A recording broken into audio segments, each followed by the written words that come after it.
In today's Business Matters, a major business summit takes place at the White House tomorrow. CEOs and senior executives from Nvidia, Johnson & Johnson, Hyundai, Toyota, and SoftBank are among the over 20 business leaders scheduled to attend an event highlighting U.S. investments.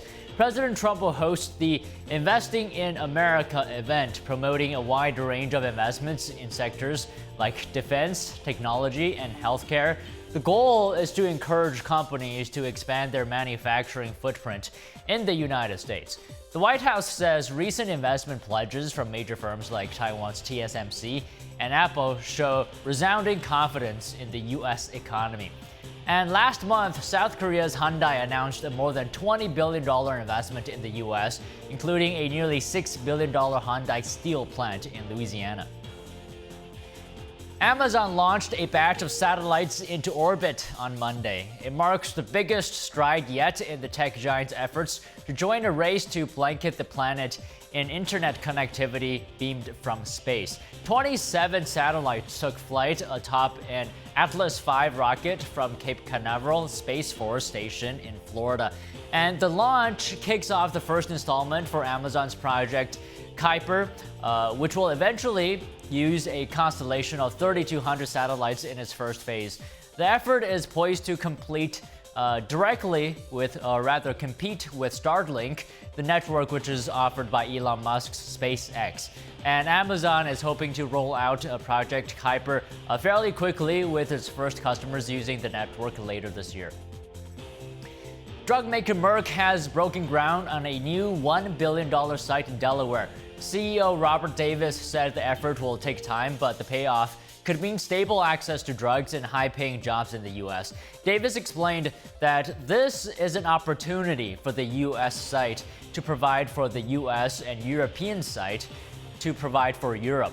And he said this will reduce risk and increase national security. A news release detailed that the site will have a lab, manufacturing, and warehouse.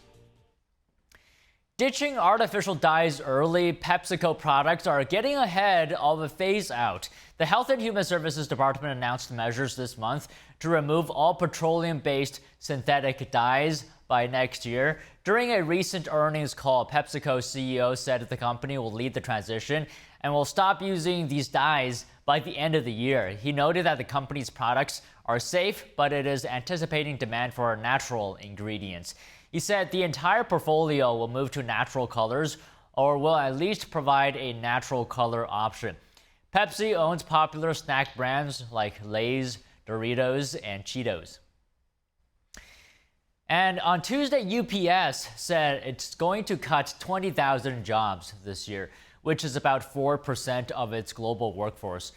The shipping giant says the move isn't related to tariffs. The cuts are due to increased use of technology and a previously announced plan to trim business with Amazon, its largest customer, by the way. And in January, UPS announced a glide-down plan to cut its Amazon business in half by the middle of next year. The company said it's going to close 73 U.S. buildings by the end of June as part of the plan.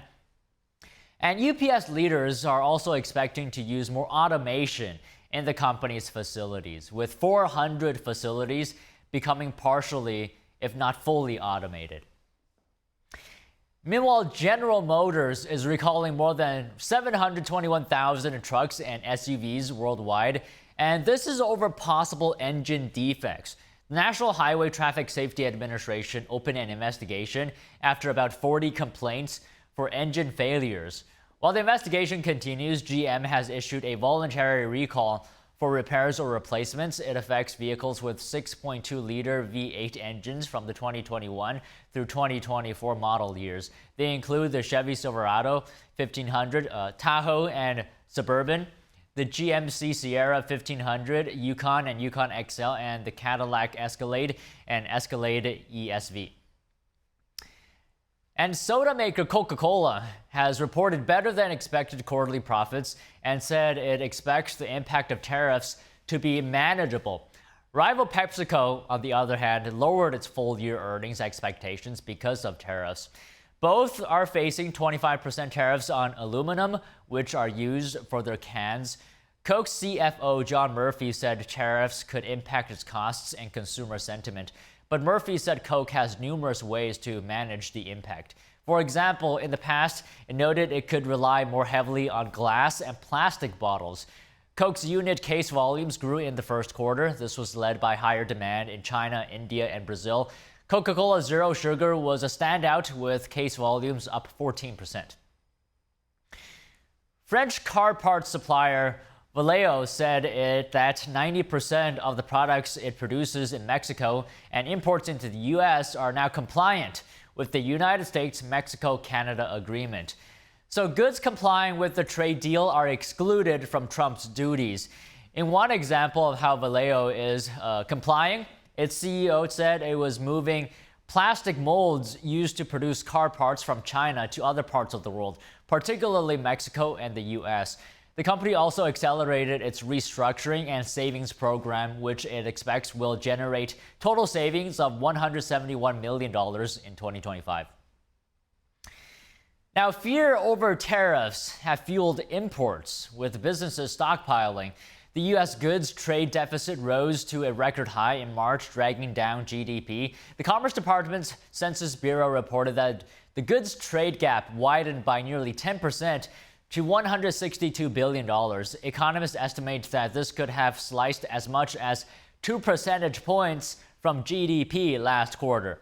Economic uncertainty is turning up in other reports as well. Consumer confidence plunged to a near 5-year low in April, while job openings last month decreased to the lowest level since last September. Adidas warns of possible price increases as the company hesitates to issue a positive sales forecast in the face of the current economy. Here's more. Adidas warned about higher U.S. import tariffs and uncertainty around trade on Tuesday. The German sportswear giant said it was clouding its forecast and making it difficult to plan. CEO Bjorn Gulden said the company would have hiked its revenue and profit guidance for this year after strong first quarter results.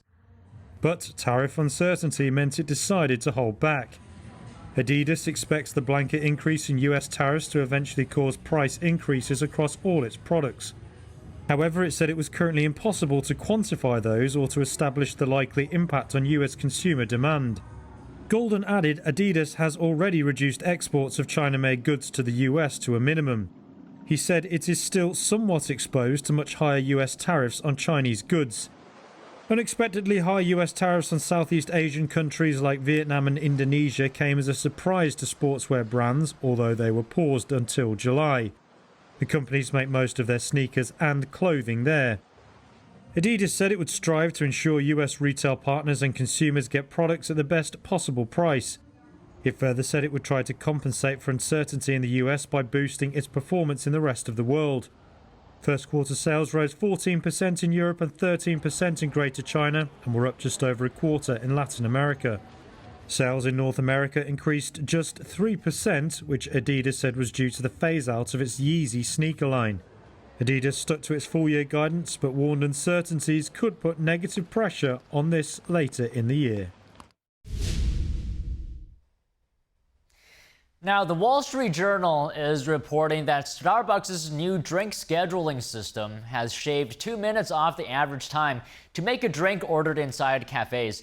And that was during testing at dozens of locations. So the company says 3/4 of orders during the busiest times at the test cafes were finished in 4 minutes or less. Currently, baristas handle orders as they come in. The aim of the new order scheduling algorithm is designed to determine sequencing across cafe counters, drive-thrus, and apps. Starbucks Chief Technology Officer says it has room to grow more complex over time. The algorithm is not based on artificial intelligence. The coffee giant plans to soon expand the technology to hundreds of other locations. A partner-turned-plaintiff, American Airlines is suing its former Northeast Alliance partner JetBlue after their alliance collapsed. Here's the story. From the same side to opposing sides, American Airlines is suing JetBlue after partnership talks collapsed. In 2020, the carriers announced the Northeast Alliance.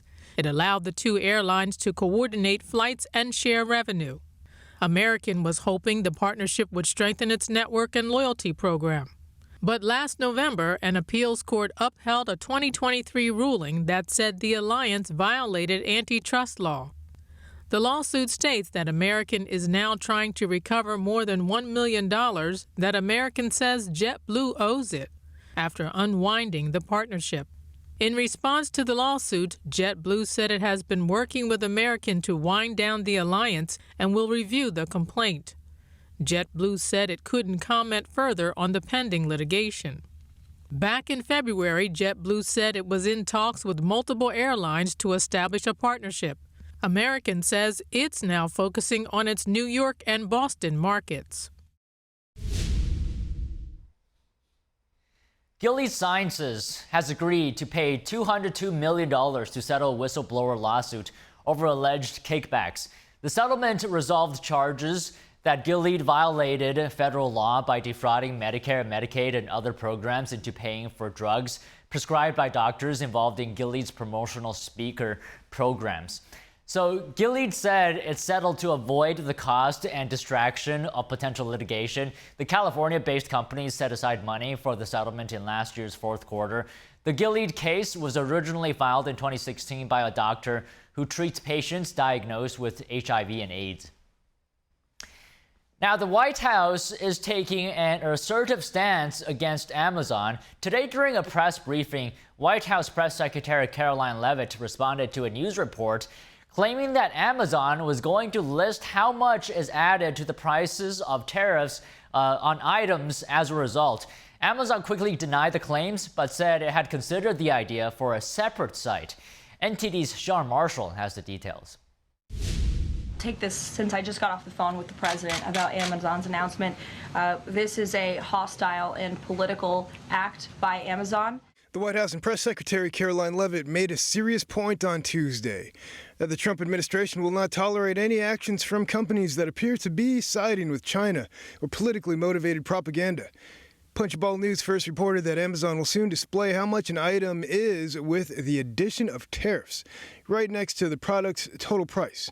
Amazon quickly denied the claims right after the White House press briefing. Amazon shared their official statement with NTD.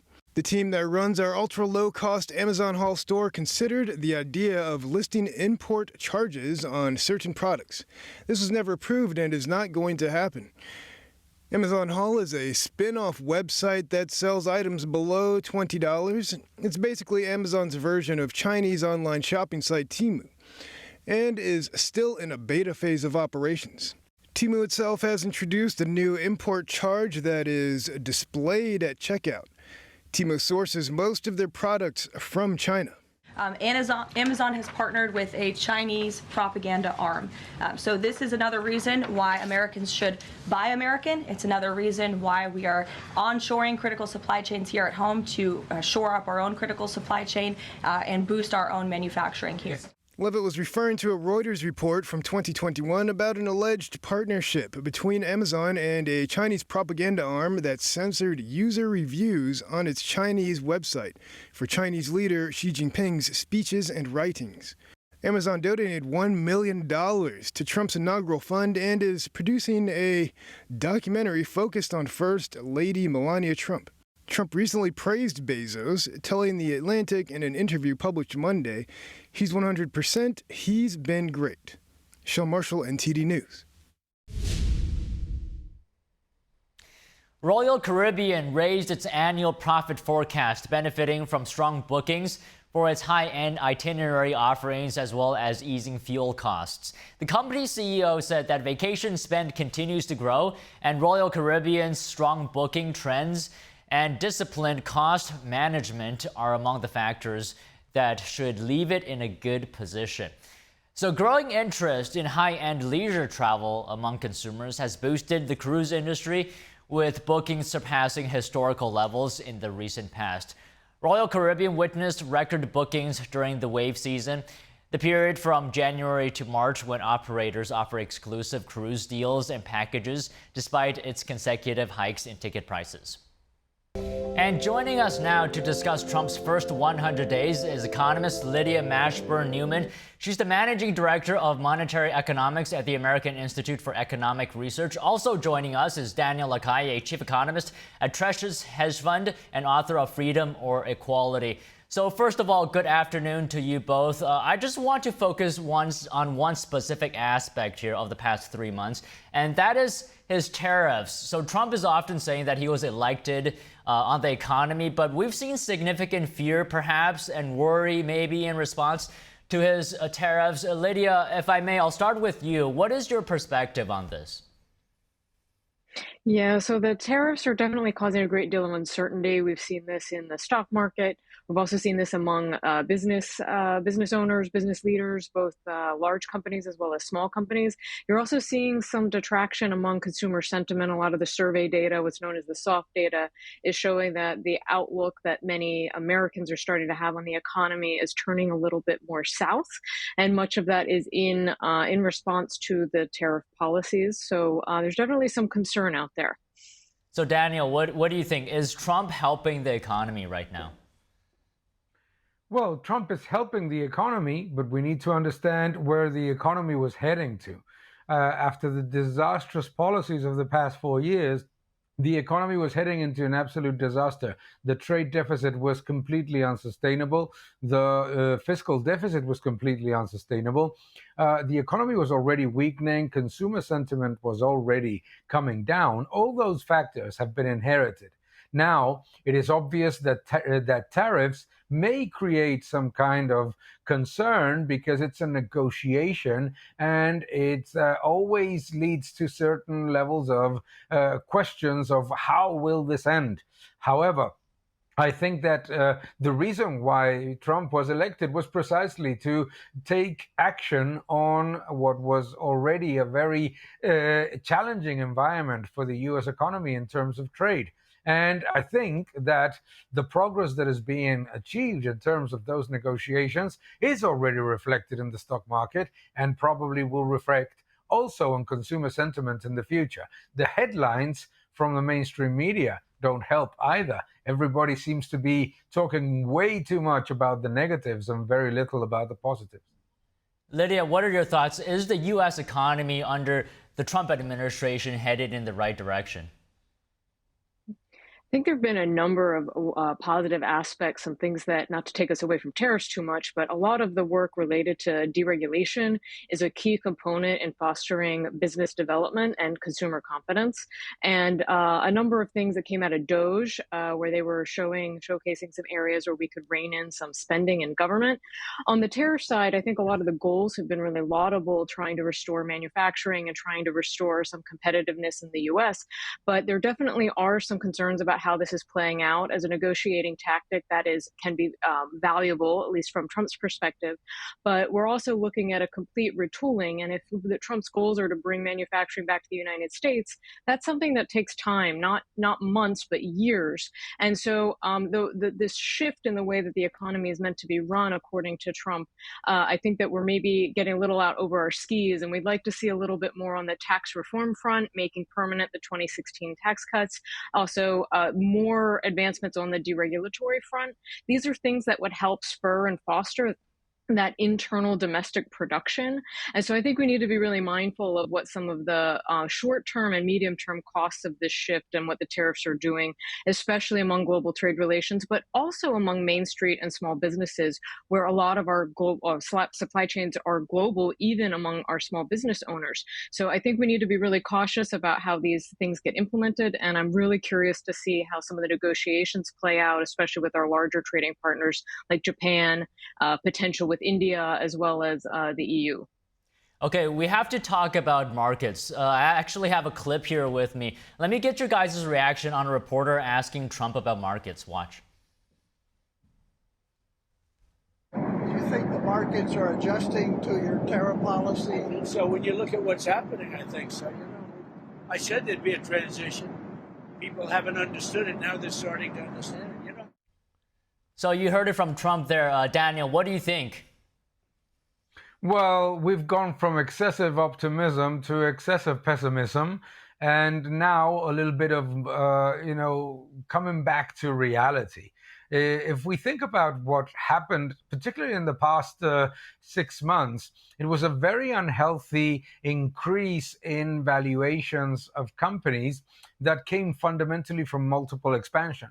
Not just in the United States. We saw, for example, how German stocks went to all-time highs despite a completely stagnant economy and despite a destructive environment in terms of earnings. So what I think that is happening right now is that the market is starting to price in what the trade impact will be of the tariff negotiations, but it's also pricing in a more realistic approach relative to valuations, considering the earnings season. I think that at least what we have so far is an earnings season that is showing surprise and positive surprise both in sales and in earnings, and in terms of growth, very, very positive. And if we think about guidance, that's where there is a little bit more of a challenge. Companies are being a little bit more prudent about guidance because the outcome of negotiations on tariffs is something that is likely to affect their earnings quite significantly. But so far, the guidance is not negative. Nobody is talking about a recessionary environment, more of a prudent approach to guidance. So Lydia, since Trump's so-called Liberation Day, we've seen a lot of volatility in U.S. markets, and President Trump used the word transition. What does he mean by that? Yeah, so he seems to be referring to, he's looking at changing sort of the whole makeup of our global trading system. And so there are obviously disruptions if you go about that type of level of change, given how integrated global markets are. And so we did see some turmoil in the stock market, but I would agree that some of that was due to, we had been at very high highs. Some of that was sort of getting out at the top in some areas. But then we've continued to see this uncertainty. But in truth, we're really only at levels that we saw just last year. So I do think there's some caution to be had in that, and how much turmoil we've seen in the stock market itself. But on the factor of uncertainty and transitions, if these policies really are geared toward completely changing the way in which we do business, especially in trying to bring back manufacturing jobs, there is a cost to that transition. And I think that that requires time, retooling. There's a level of uncertainty. And then you have a number of businesses, for example, the automakers, who are trying to get some reprieve from these things. And I think we need to be really careful. The more we have businesses and even countries trying to come in and get special treatment, we're going to move from a globalized, mostly free trade, but not perfectly free trade economy, to one that is built more on the principles of mercantilism, which would be old-fashioned word for creating special interests. And I think we need to be really mindful that those types of transition costs, those types of changes, would be bad for the overall health of the U.S. economy and our longer-term outlook. Okay, on that point, let's talk about China. So Daniel, President Trump has argued that countries like China have benefited from unfair trade practices. Do you think his tariffs, as a tool, are they addressing these issues effectively? Well, we've learned the hard way, unfortunately.